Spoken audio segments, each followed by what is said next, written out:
Sierra Casanova Rafael Enrique, postulante a la plaza de juez civil del Distrito Judicial del Cusco. Le invitamos a tomar asiento, señor postulante. Doctor Sierra, buenos días. Buenos días, doctor presidente de la comisión. Buenos días a los miembros de la Junta Nacional de Justicia. Es un alto honor encontrarme ante ustedes, dispuesto a responder las preguntas que se me formulen. Doctor, ¿cuál es su cargo actual y cuánto tiempo tiene de experiencia en el Poder Judicial? Yo ingresé al Poder Judicial el año 2009. Me he desempeñado en un inicio como asistente de relatoría de la Sala Civil, luego asistente de secretaría de la Sala Civil. Con ocasión de un concurso público de nombramiento, me nombré como asistente judicial de la Sala Civil de Cusco, desde cuya oportunidad me desempeñé también como asistente de juez en la Sala Civil a la que accedí. El año 2014 participé de un concurso público convocado por el entonces Consejo Nacional de la Magistratura y accedí a la plaza de juez de paz letrado del segundo juzgado de paz letrado de Huancha, que funciona también en la ciudad del Cusco. Asumí las funciones desde abril del año 2015 y en ese juzgado me quedé hasta junio del 2019, en el que fui designado como juez especializado provisional al Juzgado Civil de Santiago, en el cual me vengo desempeñando desde aquella fecha hasta la actualidad, doctor. Ya. Acá figura que usted tiene estudios de posgrado. Así es. Una mención en Derecho Civil y Procesal Civil. Título de tesis: la causal de improcedencia de falta de conexión lógica entre los hechos y el petitorio de la demanda y la tutela jurisdiccional efectiva. Cosa que está muy bien. Y una adicional que es maestría en docencia universitaria. A ver, aquí quiero que usted nos explique cuál es su vocación, la docencia o el derecho. Doctor, definitivamente cuando yo he abrazado mi carrera profesional, he elegido ser abogado de profesión y esa es mi vocación central. La impartición de justicia creo que es una forma muy noble de desempeñar la profesión, que creo que dentro de las principales características que yo valoro es que nos permite poder ejercer la profesión de forma imparcial. Podemos ajustar la aplicación del derecho a la solución de los casos concretos. En ese proceso también de la impartición de justicia he advertido que es importante también la preparación académica y adicionalmente tengo la vocación de la docencia universitaria. No solo la docencia en los estrados universitarios, sino también con mi equipo de trabajo, ¿no? Secuencialmente nos juntamos en el juzgado que yo dirijo para poder también estudiar y desarrollar y debatir algunos temas, reevaluar procedimientos, analizar instituciones, algunos casos eventualmente complejos, y creo que esa capacidad de poder incorporar también este conocimiento de docencia coadyuva y fortalece mi labor como juez.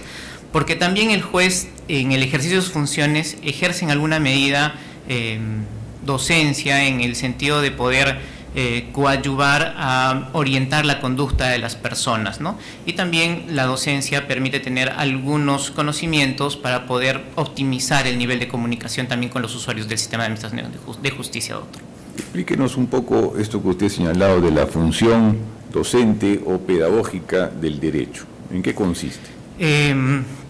Bien, doctor, el derecho en su conjunto se encarga de regular las interrelaciones sociales de las personas, que por línea de principio, en ejercicio de su derecho a la libertad, estarían facultados a desarrollarse libremente en la sociedad. Sin embargo, esa posibilidad eventualmente puede entrar en conflicto con los intereses de otros sujetos de derecho. En ese contexto, el derecho lo que permite es poder realizar una suerte de ponderación de interacciones sociales a efecto de que el funcionamiento de la sociedad sea óptimo, reduciendo el nivel de conflictividad que se puede dar. Y en esa perspectiva el derecho marca pautas de cómo debería comportarse las personas en sus interacciones sociales, ¿no? Sobre ese punto quería incidir un poco.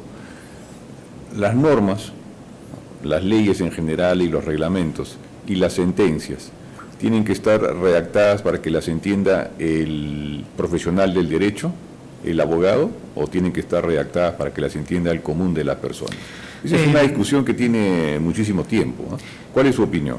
Yo creo que en esencia debemos preocuparnos por el usuario del sistema de administración de justicia, sin perder la rigurosidad académica y la adecuada motivación de resoluciones judiciales. En el ejercicio de mi función, sin embargo, en algunas ocasiones hay casos muy complejos que requieren, ¿no?, desarrollar temática argumentativa compleja, y en esas ocasiones lo que hemos implementado, por ejemplo en mi juzgado, reproduciendo una práctica previa de un juez cusqueño que ya la implementó en algunos supuestos, es que cuando hay alguna persona en situación de vulnerabilidad, una persona adulta mayor, por ejemplo, o una persona con una lengua originaria diferente, luego de emitir la sentencia, donde desarrollamos cada uno de los aspectos controvertidos, emitimos lo que denominamos una sentencia de fácil lectura, ¿no?, que es una suerte de carta también dirigida a la parte que tiene por objeto explicar en forma muy sencilla, una cara, cuál es la razón central de por qué se le dio o no se le dio la razón. Ello de manera excepcional, en algunos casos, no es que es una política permanente, porque en línea de principio siempre todas las sentencias que emito procuro ser claro en la decisión, pensando en el justiciable, pero también a la par analizar con la rigurosidad académica que exige el caso concreto de la institución jurídica aplicable. En relación a nuestro Código Civil, ¿usted considera que nuestro Código Civil, si lo lee una persona que es ajena al derecho, que es un lego en derecho, lo va a entender? Y si no lo entiende, ¿qué cosa tendríamos que hacer? ¿Simplificar el Código Civil a tal extremo de que lo entienda el común de las personas, o mantener su redacción tal cual, porque obviamente pues no está dirigido a todo el mundo? Definitivamente. La lectura del Código Civil en algunos extremos, porque implica únicamente una interpretación gramatical, sí va a poder ser entendida en algunos contextos por cualquier persona con un nivel de comprensión de lectura medio, ¿no? Sin embargo, sí existen algunas instituciones del Código Civil que requieren de una adecuada interpretación. Es por eso que nosotros estudiamos Derecho. Yo en las aulas universitarias siempre les digo a mis estudiantes, los cursos en nuestra facultad no es lectura veloz 1, 2, 3, 4, 5, ¿no?, o capacidad de memorizar 1, 2, 3, 4, 5. Sino lo que nosotros analizamos son las instituciones del derecho para que con esas herramientas podamos interpretar los dispositivos normativos, incluso con ocasión de la sucesión de las normas, ¿no?, porque a veces las regulaciones se han ido modificando, que es precisamente lo que también sucedió con mi trabajo de investigación, ¿no?, porque yo inicié mi tesis analizando este mismo contexto, pero en relación a la causal de indebida acumulación de pretensiones, que estaba regulada como causal de improcedencia. Sin embargo, mientras realizaba el trabajo de investigación, se dio una modificación normativa del 2014 y mi asesor me dijo, bueno, ya salió la ley, hay que reestructurar la tesis, lo cual hice y bueno, volví a enfocarla en otra causal de improcedencia. Solo para culminar con mi participación, ¿qué nos puede usted decir del abuso del derecho? El abuso del derecho es un principio que está recogido en el título preliminar del Código Civil, artículo número 2, y también en nuestra Constitución. Tiene por objeto que nosotros tengamos un parámetro. El abuso del derecho no es el principio es que no se ampare el abuso del derecho. No, que no se ampare, es correcto, doctor. Es correcta la precisión que usted hace. El objetivo de esta institución es que nosotros tengamos como parámetro interpretativo, ¿no?, y aplicativo de las normas, tener en consideración esta institución para poder interpretar las normas y poder aplicar los dispositivos normativos a los casos concretos, ¿no? Definitivamente es útil porque va a coadyuvar a poder determinar cuál es el alcance interpretativo de algunos dispositivos. ¿Puede usted citarnos un caso de abuso de derecho en relación al derecho de propiedad? Un caso de abuso de derecho en relación al derecho de propiedad. Por ejemplo, es un caso que se está planteando mucho ahora que se está construyendo de manera generalizada en el litoral, ¿no? Sobre todo en el sur. Una persona tiene su casa, su departamento, y el vecino de al frente, que tenía un solo piso, ahora levanta 2 o 3 y le quita la visión del mar. ¿Podríamos estar hablando ahí de un abuso del derecho? Creo yo que ahí va a tener mucho que ver el tema de cómo se ejerce esa construcción, porque lo que tenemos es que tener una licencia de obra y va a ser la municipalidad, la entidad constitucional encargada de poder delimitar, por ejemplo, la autorización de ese tipo de construcciones, ¿no? Razonaba, doctor, y me ponía a pensar en el tema del ejercicio abusivo del derecho, en el contexto en el cual, por ejemplo, se realizan algunas construcciones alegando el derecho de propiedad, derivado de una posesión en virtud de la cual consideran algunas personas que ya han adquirido la propiedad, realizando construcciones en zonas de fajas marginales de ríos, ¿no? Afectando esto de manera pluriofensiva varios derechos. No solo de ellos mismos, porque con ocasión de la temporada de lluvias que ahora vivimos, ha habido serios problemas con ocasión del desembalse de los ríos que han afectado sus viviendas, pero no solo eso, sino que obviamente los huaicos y avalanchas generadas han propiciado la afectación de otras propiedades que incluso sí estaban dentro de las zonas que tienen habilitación urbana. Pero ahí regresamos a la contestación que usted me hizo hace unos minutos. Si la municipalidad no establece que esa es una zona habilitada para construir, sencillamente pues no se puede. Lamentablemente hay un tema de falta de operatividad y eficiencia a veces en las fiscalizaciones municipales, ¿no?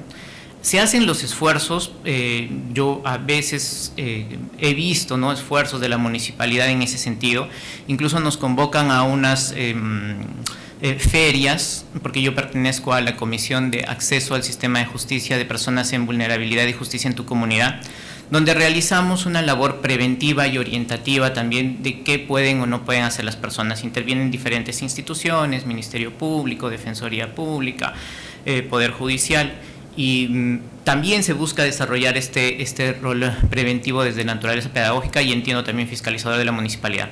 Sin embargo, doctor, lamentablemente por muchos años ha habido mucha informalidad, lo cual no es excusa, creo yo, porque siempre hay que procurar implementar procedimientos para revertir estas situaciones y evitar daños tan grandes como el que hemos visto al inicio del año. Creo que en Arequipa sobre todo. Sí. Doctor de la Puente. Gracias, presidenta. Señor Sierra Casanova, buenos días. Buenos días, doctor. Sí. Ha hablado usted de su vocación también por la docencia, y no solamente la docencia universitaria, sino también ha contado experiencias sobre esa labor que hace en el juzgado. ¿Qué lo motiva a hacer ese ejercicio docente en su despacho? Creo que el chip docente, si lo puedo definir así, lo tengo arraigado de mi abuela materna.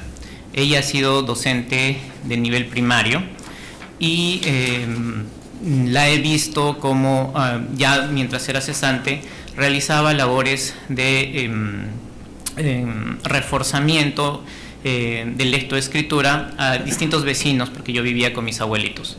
Y en esa época entendí la importancia de la labor pedagógica porque te permite poder incorporar capacidades y conocimientos para desenvolverte. Creo que esa experiencia temprana ha sembrado en mí esta vocación por compartir el conocimiento que puedo formar. Además que el ejercicio de la docencia, doctor, permite también la reconstrucción del conocimiento, porque el docente también dentro del proceso de cognición incorpora nuevos conocimientos y reaprende, incorpora mayores capacidades. Ya, está bien. Yo le voy a hacer un comentario sobre lo que usted me ha dicho. Cuando yo le he preguntado qué lo motiva a hacer labor docente en el despacho, usted solamente me ha hablado de los beneficios de la labor que usted hace como docente. ¿Y dónde? Permítame completar. Pero usted no me ha hablado en ningún momento de su equipo de trabajo, a pesar de que cuando le contestó al doctor Germán Cercovic, habló que justamente la labor de docencia, de discusión de casos, debate de resoluciones, tenía como público objetivo, vamos a decirlo así, a su equipo. Entonces, yo por eso le pregunté, ¿qué lo motiva a hacer labor docente en el despacho? Entendí. ¿No? Pero usted me ha hablado de usted. Sí, ¿no? entendido, doctor. Ya, Disculpe. ¿qué espera en la misma línea? ¿No? ¿Qué espera de los especialistas? Usted está haciendo trabajo docente, aparte del judicial, quiero enfocarme en el docente, desde el 2019, entiendo, ¿no? Por los datos que nos ha dado. ¿Alguno de sus especialistas ha tenido algún resultado de éxito, aparte del que corresponde a la labor que ejerce en el juzgado? ¿Han postulado a otras plazas, juez de paz letrado, no sé? Sí, doctor. He tenido un secretario judicial que es el doctor Alex Núñez Mamani, que ha participado de un proceso de selección para jueces supernumerarios y actualmente se desempeña como juez especializado civil en la provincia de Espinar. También otra de mis secretarias se ha desempeñado, la doctora Betsy Mercado, como juez de paz letrado también supernumeraria al haber ganado un concurso. Y entiendo el objetivo de la pregunta. Al principio pensé que me preguntaba por la motivación inicial. Con la explicación que usted me ha hecho entiendo el tema y creo que precisamente el objetivo para poder realizar también esa labor pedagógica dentro del juzgado es, primero, hablar un mismo idioma, doctor, porque si el secretario y el juez no coordinan el trámite de los procesos judiciales y no se entiende la idea de cómo se deben avanzar los procesos judiciales, va a haber una sucesión de actos que pueden generar dilaciones, en primer lugar. En segundo lugar es que el sistema de oralidad, porque en el Juzgado Civil de Santiago hemos implementado desde el año 2020 el sistema de oralidad civil, exige de que yo esté de forma permanente en las audiencias. Entonces no hay mucho tiempo para poder elaborar resoluciones de actos que ocurren fuera de audiencia, ¿no? Algunos pedidos eventualmente de alguna nulidad, fijación de honorarios o alguna circunstancia particular en ese sentido. Entonces, centrar, digamos, momentos específicos para poder realizar esta labor pedagógica y también de interacción, de debate, permite poder estandarizar resultados. Y también al hacerlo con el equipo de trabajo, permite que todos los componentes del juzgado, ¿no? Todos los que trabajan en el juzgado, también puedan identificar esta línea de labor. A la par, doctor, de que también a mí me enriquece porque ellos me dan alguna perspectiva diferente que tal vez yo no he visto o me reflejan alguna dificultad que tal vez yo no he visto, que nos ayuda a implementar mejor los procesos. Correcto. De otro lado, tiene producción académica, he visto que tiene 2 artículos escritos y uno es un libro, ¿no? Eso es un libro en colaboración. Sí, doctor. Pero su artículo es Conversión Constitucional. Sí, es correcto. ¿Ese artículo de cuánto? Desde hace varios años. Me parece que es del 2022, doctor. Ya.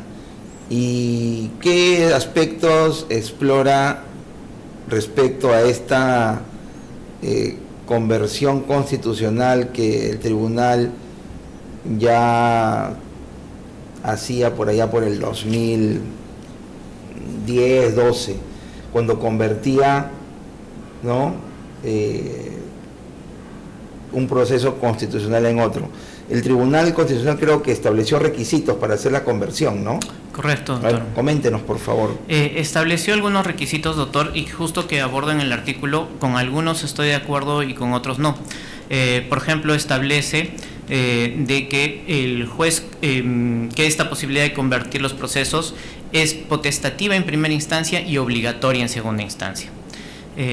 Considero que esa diferencia no encuentra un sustento válido, porque si realmente corresponde convertir el proceso constitucional porque se aplicó un proceso inadecuado, eso debería ser una facultad imperativa, porque el proceso está mal tramitado, en ambas instancias.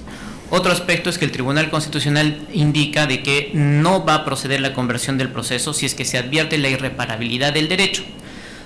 Con el respeto al Tribunal Constitucional, ¿no? Pero académicamente no comparto esa posición, porque el artículo 1 del nuevo Código Procesal Constitucional establece de que, si bien es cierto, frente a la irreparabilidad del derecho podría evaluarse una improcedencia, si es que se advierte que hay una manifiesta vulneración, se puede declarar fundada la demanda con la finalidad de advertir a la autoridad pública o a la persona demandada de que no vuelva a incurrir en esa circunstancia. Entonces, es posible de que tengamos un escenario en el que debamos convertir el proceso, aun cuando hay irreparabilidad del derecho, para declarar fundada la pretensión. Otro aspecto indica que se debe garantizar el derecho de defensa de la parte demandada, lo indica así expresamente. Considero que efectivamente es correcto garantizar el derecho de defensa, pero eso debe ser para ambas partes, porque la propia parte demandante podría no estar de acuerdo en la conversión. En ese contexto incorporé dentro de mi artículo la idea de la oralidad civil, donde, en base a los estudios del profesor Luis Alfaro Valverde, se establece este derecho a la influencia que tienen las partes en la toma de decisiones de los jueces, incluso en aquellas decisiones que podemos tomar de oficio, con la finalidad de que, si bien es nuestra facultad tomar de oficio, garanticemos que las partes puedan realizar alguna proposición respecto a la toma de esa decisión. Adicionalmente, el otro requisito es que verificar de que el caso no haya prescrito, porque obviamente, ahí creo que es correcto, si el caso ya prescribió, no hay razón de convertir el proceso constitucional, no habría una necesidad si el caso ya prescribió. Sin embargo, también en el artículo que escribí, yo agrego que hubiera sido bueno que el Tribunal Constitucional indique de que esa prohibición es respecto a causales de improcedencia, ¿no? Por ejemplo, que exista otra vía igualmente satisfactoria. De nada me va a servir convertir el proceso constitucional, gastar tiempo, esfuerzo, emitir una resolución que tal vez sea apelada, si igual voy a declarar improcedente la demanda porque existe otra vía igualmente satisfactoria. En líneas generales, doctor. Sí, cuando el TC innova y propone y crea jurisprudencialmente esta conversión, se hablaba mucho en esa época de la autonomía del derecho procesal constitucional, ¿no? Y en esa época, con ese pleno, se crearon una serie de figuras procesales, ¿no?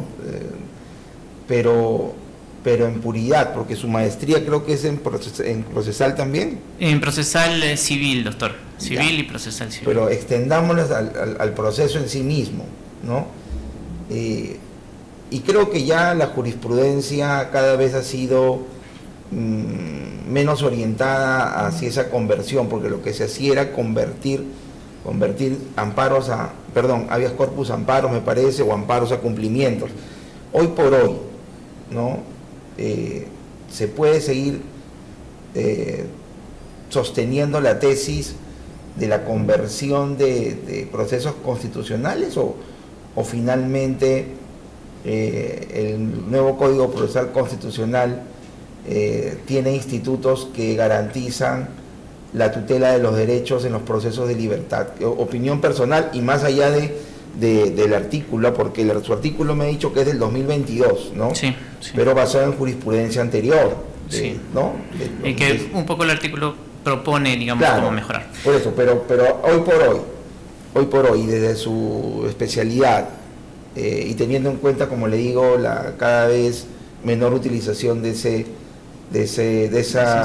instituto creado por el TC, ¿cree que se pueda seguir hablando, o sea útil, vamos a decirlo así, hablar de la conversión de procesos constitucionales? Doctor, el artículo 3 del título preliminar del nuevo Código Procesal Constitucional reitera una norma precedente, que es este tema del principio de flexibilidad, ¿no? Que debemos de procurar tutelar el derecho antes que las formas. Y esa debería ser una línea de principio, y quizás en ese contexto habría una reducción de la utilidad del proceso.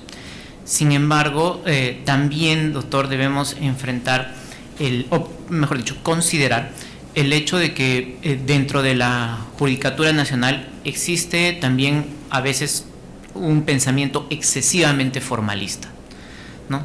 En ese contexto, si llegamos a un juez excesivamente formalista en revisión, probablemente el resultado de la sentencia que dictamos sea una nulidad para que se reconduzca el proceso al trámite correcto. Ahora, considero adicionalmente, doctor, sí, y lo digo en el artículo, de que esta labor tiene que ser adecuadamente realizada en calificación.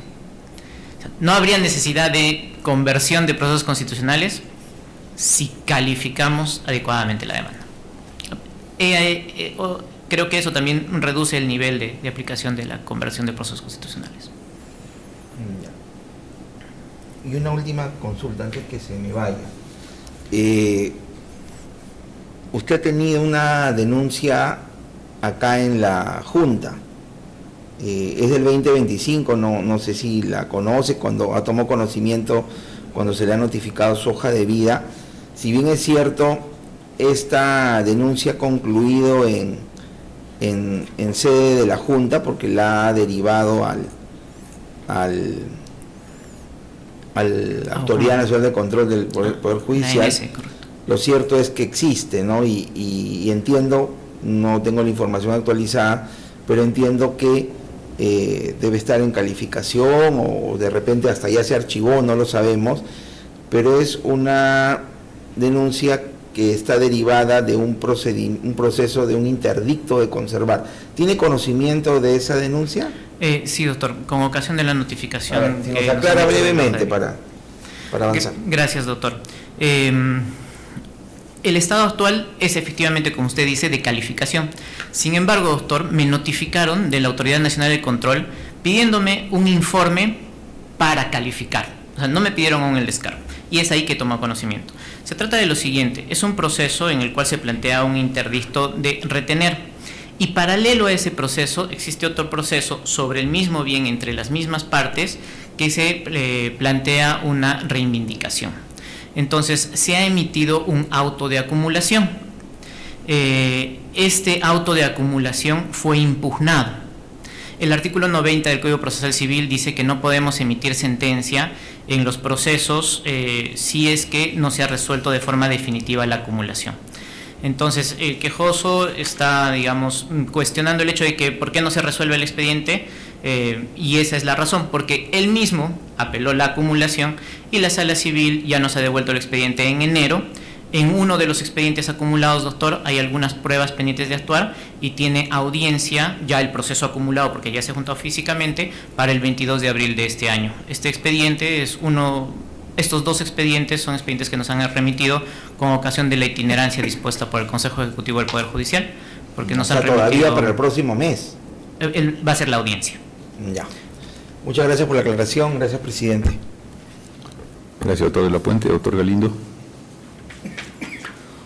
Gracias, presidente. Buen día, doctor. Buenos días. Buenos días, doctor.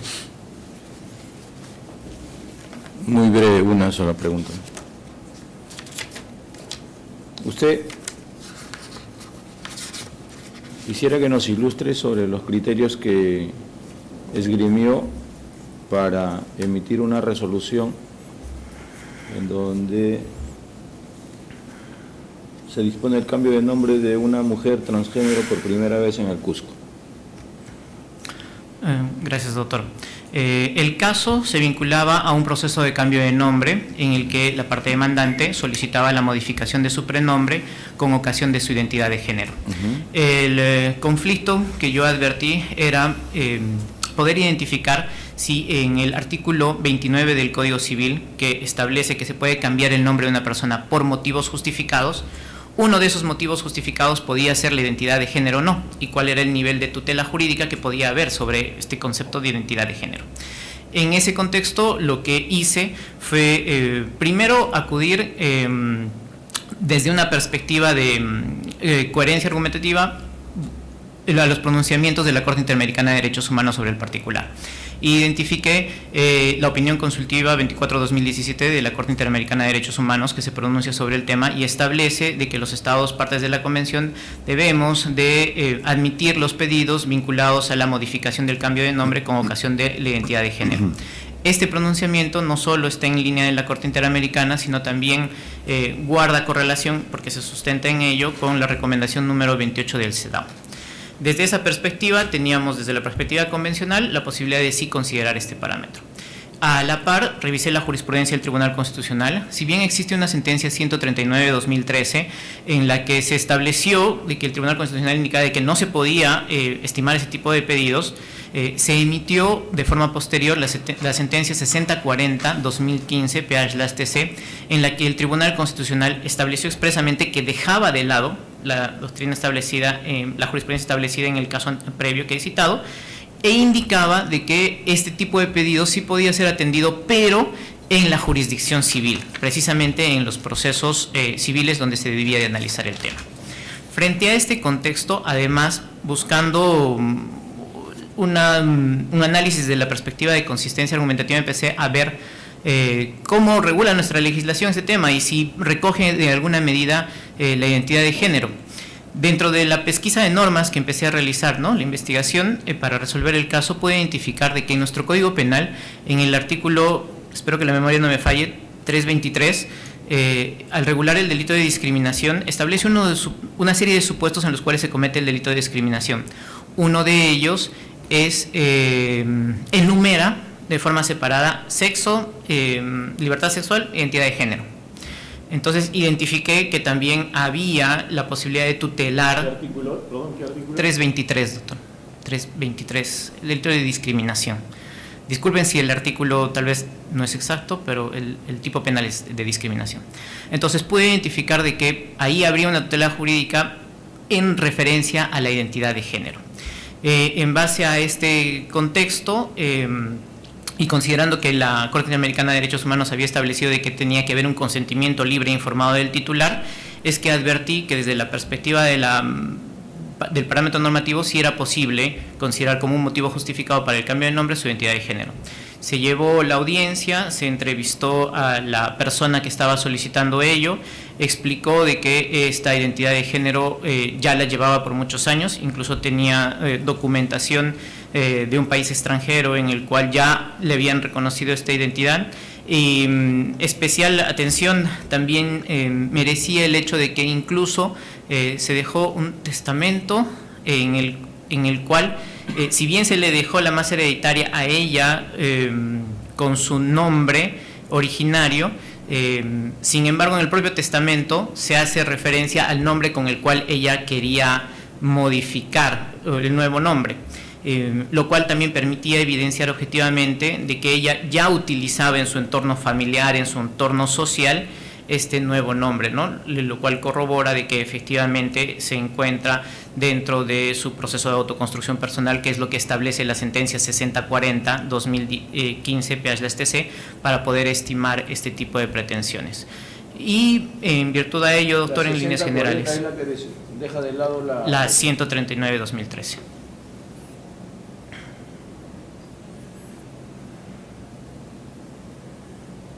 Sí, continúa.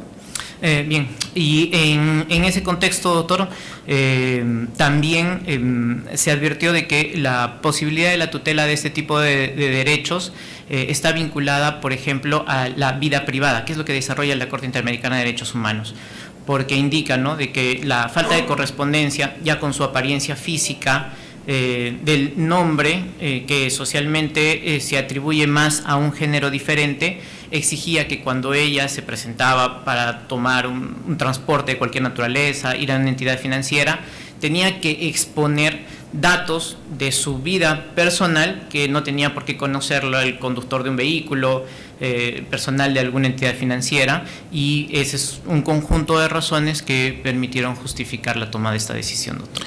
Y cuando usted dispone del cambio de nombre, en el prenombre y nombre en el DNI, ¿también dispone el cambio de sexo? No fue solicitado, doctor. Eso no fue solicitado. Solo la petición estaba vinculada al cambio de nombre. O sea, no hay un rubro que señale ahí mujer trans. No hay. Se queda como hombre o mujer. Sí, el DNI queda tal cual, porque la petición planteada por la parte actora fue esa, ¿no? Si se lo hubiesen planteado. Doctor, como en usted, atención a toda la argumentación que ha dado claro, ahora. como usted puede ver, cuando se tratan de este tipo de casos, uno tiene que procurar realizar un estudio muy profundo para poder tomar una decisión. No puede ser tomada una decisión a la ligera, porque yo creo siempre que la argumentación jurídica es lo que va a delimitar qué decisiones podemos tomar y no. Sí he identificado el hecho de que, por ejemplo, en la opinión consultiva 24/2017, la Corte Interamericana establece de que también debería estimarse ese tipo de pretensiones. Habría ahí un parámetro eventualmente a considerar, ¿no? Pero, doctor, también hay que tener en consideración las implicancias de esta toma de la decisión, porque habría que concatenarlo con qué efectos podría generar eso, ¿no? Porque según todo lo que usted ha desarrollado, las normas convencionales que ha citado, las resoluciones del TC, la primera y la posterior a las cuales ha aludido, su resolución sería insuficiente, ¿o no? Porque no coberturaría todo lo que implica la identidad de género de esa persona solicitante.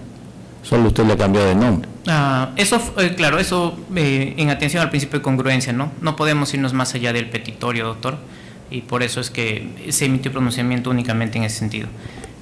Como digo, respecto al cambio de sexo, en análisis de los pronunciamientos que he revisado, creo que sería viable, doctor, si lo solicitaran, pero habría que analizar el caso concreto. ¿Y por qué siempre, cree que en los juzgados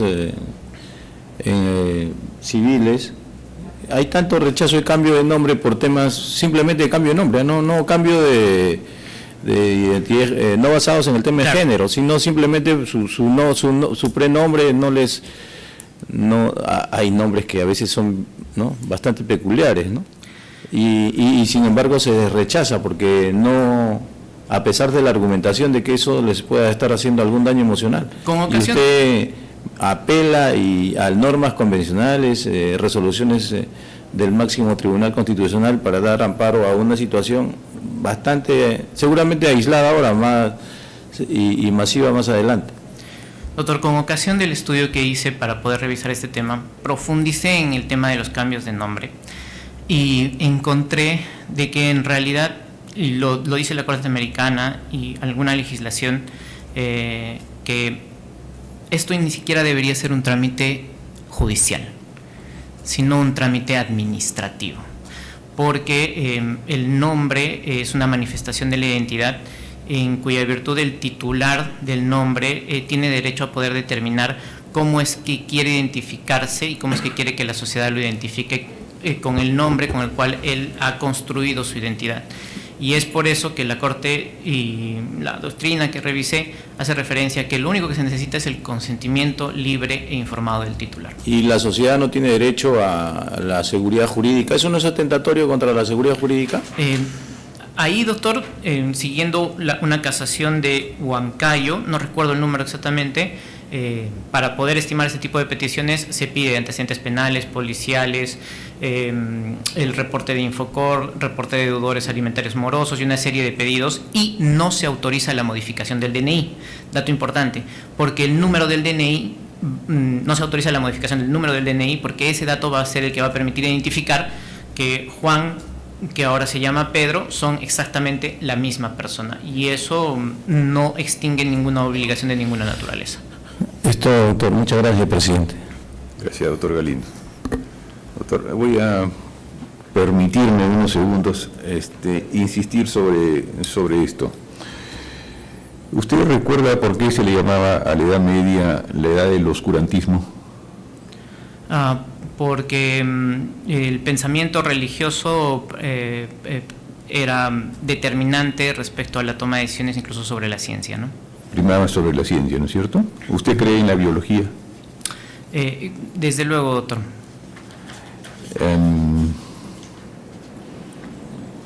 ¿Qué pasa si, de acuerdo a lo que usted ha hecho, le ha cambiado el nombre en el documento de identidad a una persona de sexo no vamos a mencionar el sexo, y le ha puesto un nombre que corresponde a una persona de otro sexo, ¿no es cierto?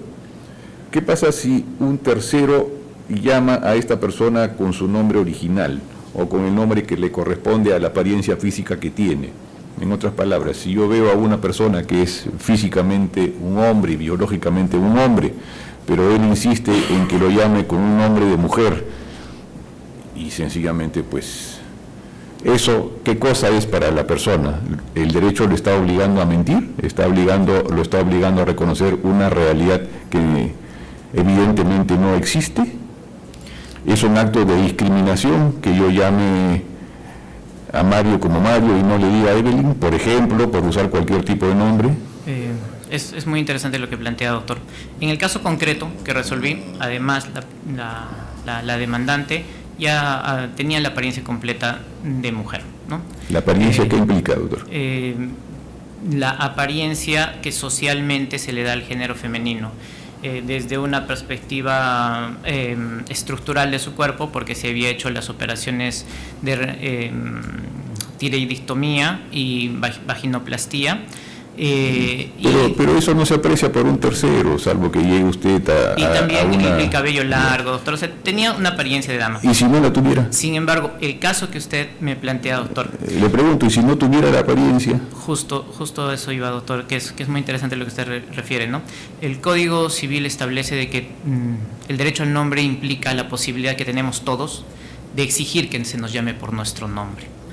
Entonces, si existe la posibilidad de tutelar el cambio de nombre de una persona y se le autoriza la posibilidad de utilizar ese nuevo nombre, eso ingresa dentro de los derechos que puede exigir, y en virtud de ello esa persona puede exigir, como todos lo podemos hacer, de que se le llame por el nombre que ahora detenta. ¿Puede exigir? Sí, todos tenemos el derecho a exigir que nos llamen por nuestro nombre, doctor. Entonces, cualquier persona, si es que hay una autorización que permite su cambio de nombre y ya ese nombre obra en sus documentos oficiales de identidad, puede exigir que cualquier persona la llame por su nombre. Vayamos más allá del nombre. Hago uso del lenguaje. ¿Cómo voy a decirle la señora Pedro? ¿Eso sería factible? En este caso, doctor, al haber cambiado su nombre tiene el género femenino, el nombre actual que detenta esta persona. Entonces, la referencia a ella tiene que ser en género femenino. Entonces, sería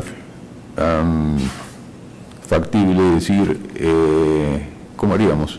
A una persona que no tiene la apariencia, usted, claro, en el caso que usted ha conocido, la persona tenía una apariencia y para un trato relativamente lejano podía aparecer como persona de otro sexo, ¿no es cierto? Porque se ha hecho todas las operaciones que usted señaló, pero si no fuera así,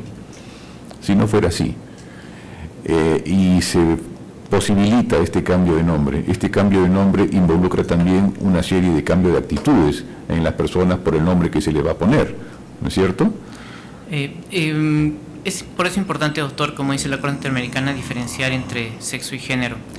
Y, por ejemplo, en nuestra sociedad podemos identificar nombres que se le atribuyen a dos géneros diferentes. Ejemplo, René. René es un nombre que en nuestra sociedad peruana se atribuye... Pero usted me está llevando a un caso límite cuando no es el caso del que estamos hablando, probablemente, ¿no? Claro, entonces, ¿a dónde voy, doctor? Que la utilización de este nombre de René también ha resultado de un proceso sociocultural que en algún momento debió tener algún inicio. Lo mismo ocurre con el ejercicio de la identidad de género. Es también muy clara la Corte Interamericana de Derechos Humanos cuando dice que aquí hay que diferenciar esos dos conceptos, ¿no? Sexo, género, porque hay algunos atributos y derechos que se ejercen en base al sexo, por ejemplo en nuestro país el matrimonio, es clarísimo. El caballero o la dama a la que usted accedió al cambio de nombre, si quisiera ingresar, para poner un caso que tuvimos hace un par de años en el aeropuerto, ¿qué baño usaría para empezar? El baño de damas, pero ahí, doctor, por eso en el aeropuerto Jorge Chávez se establecía en el baño de damas mujeres en toda su diversidad. Hay diversidad de mujeres, porque ahí sí ya la ciencia me está sobrepasando. Lo que pasa, doctor, es que hay un tema, ¿no? Mujer vista desde la perspectiva del sexo, mujer vista desde la perspectiva del género. ¿Cuál es su definición? Y esto es una pregunta ya solamente para terminar. ¿Cuál es su definición de mujer?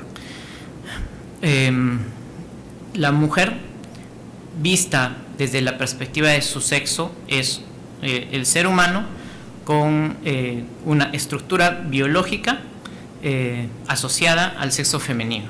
Y así lo establece incluso la Corte Interamericana de Derechos Humanos. Distinto es el tema de género, donde la Corte Interamericana de Derechos Humanos dice que el género es el conjunto al que pertenecen seres humanos de cada sexo en atención desde una perspectiva sociocultural antes que biológica. Y lo que me llamó la atención, doctor, también en el estudio que hice... ¿Puede haber una perspectiva sociocultural antes que biológica? Sí, ¿estamos reconociendo que la sociología y la cultura priman sobre la ciencia? No, doctor, sino que el género se define en esencia en base a una perspectiva sociocultural antes que biológica, mientras que el sexo desde la perspectiva biológica. Y esta posición de la Corte Interamericana de Derechos Humanos, doctor, está en la RAE. En la RAE, específicamente, al definir género, dice eso: conjunto al que pertenecen seres humanos de cada sexo, vinculados desde una perspectiva sociocultural, antes que exclusivamente biológica. Entonces, hay una correlación incluso en el desarrollo de nuestro lenguaje, autorizado por la RAE, que creo que me parece... ¿Recuerda usted cuál era la definición del hombre de Aristóteles? No, doctor, le soy sincero. Era un animal racional. ¿Y cuál era el concepto básico para hacer esta definición? Era determinar el género próximo, que eran los animales, y la diferencia específica, que era el raciocinio. En definitiva, doctor, creo que todos estos aspectos sí necesitan precisamente realizar un profundo análisis, un debate necesario. Creo que distinguir sexo y género es importante para no llegar a algunas confusiones, como por ejemplo el tema del matrimonio. El matrimonio en nuestro país es claro, varón y mujer, porque está regulado y establecido desde la perspectiva del sexo. Y ni siquiera la Corte Interamericana de Derechos Humanos altera eso, ¿no? El tema es claro en ese sentido. Ahora, existen algunos derechos que se pueden ejercer en base al género. Y eso es un poco la línea de razonamiento que justificó la emisión de la sentencia en comentario, doctor. Pero definitivamente es un tema que no se agota en una única línea de razonamiento, sino que admite un debate, un desarrollo, doctor, desde diferentes perspectivas que necesariamente hay que considerar, y que si es que tenemos que avanzar en política legislativa o jurisprudencial, también requiere una sucesión de debates en tema de política legislativa y en tema de la función jurisdiccional, me corrijo. Siempre la argumentación jurídica creo que es el parámetro que filtra y valida la toma de decisiones, porque uno puede ir con una idea, pero la estructuración de la resolución y la justificación de las decisiones va a poder permitir, en base a la identificación de los vicios de motivación, por ejemplo, qué decisiones no puedo tomar y qué decisiones puedo tomar. Estamos de acuerdo, doctor, en que el tema tiene para largo, y lamentablemente en los pocos minutos que tenemos no vamos a abarcar mucho. Saludo su interés por el tema. Doctor, la entrevista ha concluido. Muchas gracias. Tengo unos estudios de doctorado para... ¿Cómo no? Por favor. Deje los documentos.